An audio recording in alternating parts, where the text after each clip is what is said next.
of all, the most important thing is to thank all of you very much for coming along today. This is a really important day for us to see a good number of people, crowds of people who are here to show their commitment to an end to vivisection. I wanted to tell you a little bit about the background to these rallies for people who don't know, but the World Day rallies go back to their inception in 1979, when the National Anti-Vivisection Society lobbied the United Nations for an international day of commemoration for the suffering of animals in laboratories.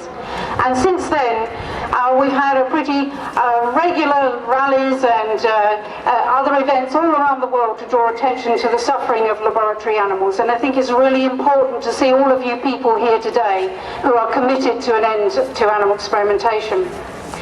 The reason that April the 24th was chosen is because it's the birthday of the Battle of Britain's Lord Dowding. Air Chief Marshal Lord Dowding made most of his speeches about animal experimentation in the first half of the last century. And so we felt that he was such a leader in our field at the time that it was very important to, in his memory, have an International Day for Laboratory Animals every year on April the 24th. In fact, if anyone wants to look, his statue is in Whitehall. Well, we've come a long way over the last 30 years. It must have seemed so hard for those campaigners who paved the way for us now. We have the evidence of history that animal experiments don't work. We have the steady increase in the adoption of alternative methods. The advanced scientific techniques which are replacing the use of animals on a day-to-day basis now. All of that was gained through the solid hard work and campaigning of the people who've gone before us over the last 30 years and over the last 100 years. Our massive campaigns over the last 30 years have brought us a steady reduction in animal experimentation, except for the last few years. And I think it's important for us to remember what we've gained. We are lucky as campaigners. We're the campaigners who were here for the ban on cosmetics testing, the ending of LD50, the restrictions on severe experiments on primates. We won the end of the use of animals for A-level studies, the killing of animals for A-level, and the introduction of non-animal methods. 30 years ago, we didn't have any of these things, so there has been enormous progress in that time, and we should applaud everyone's hard work for that. The fact is that scientists can no longer claim that animal experimentation works and that there are no alternatives. There are alternatives. More non-animal research methods are used in laboratories today than actually using animals. The scientists who use animals are in the minority.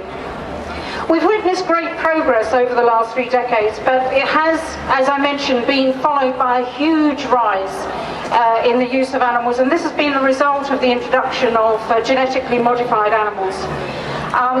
Bounced by this use of genetically modified animals, this little backwater of scientists who still want to use animals because their careers depend on it, have fought back very, very hard. They have got themselves into advisory positions with the European Parliament, with the UK government, and it's very important for us to acknowledge that those people, as small as their number is, and the fact is, as I said, the majority of animal research is not involving the use of animals. The majority of medical research doesn't involve the use of animals.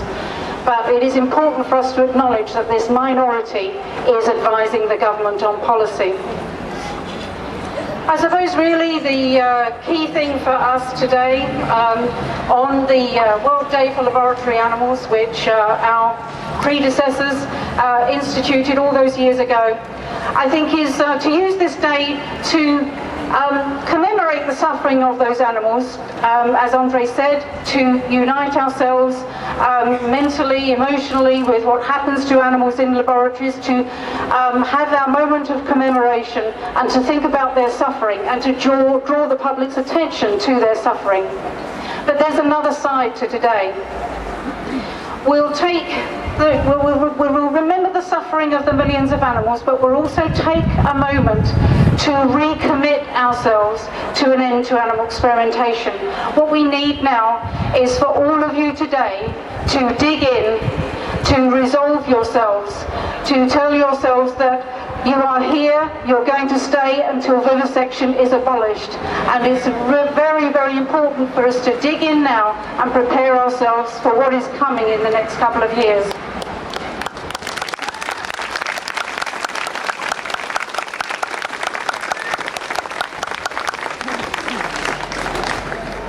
Our biggest challenge over the next 8 years, over the next 2 years, is going to be a continuation of what we've been doing for the last 8 years.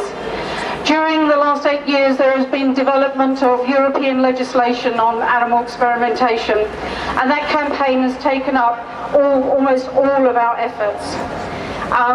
We fought hard, we fought long, we made lots of gains during the course of that campaign. And then during the debates in Parliament, we also lost a lot with a massive onslaught from the pharmaceutical industry. There were times during the debate in the European Parliament when there were more lobbyists from the pharmaceutical industry than there were members of the European Parliament. To every 2 anti-vivisection lobbyists, there were 10 pharmaceutical industry lobbyists. And this is something that we have to take on board. But remember that they may have the numbers, but we are right. And we don't go away, and we have the will.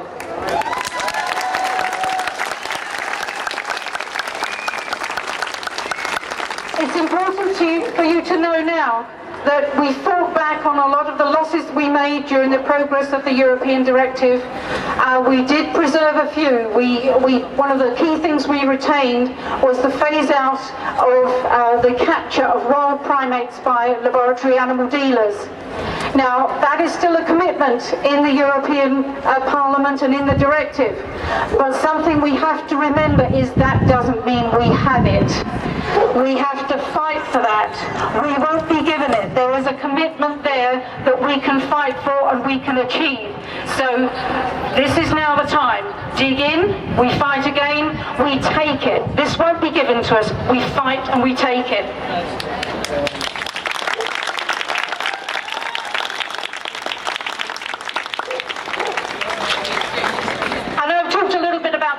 But I want to run you through what we've been doing over the last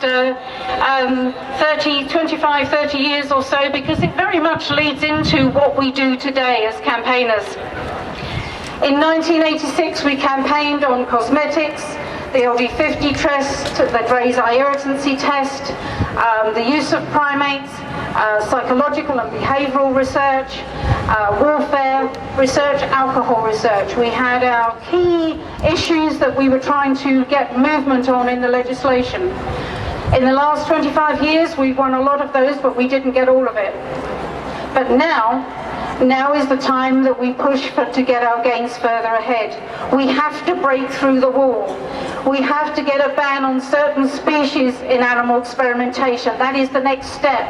We've concentrated over the last 20 years on specific types of experiments and experiments for particular products. Now we need to get a species ban. That ties into what the European Parliament have already said. In 2007, over 50% of the European Parliament said that they wanted to see a phase out of the use of primates in research.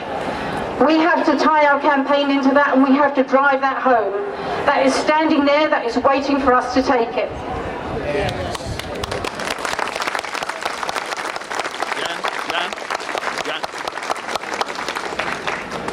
Okay, I'm getting a time up signal.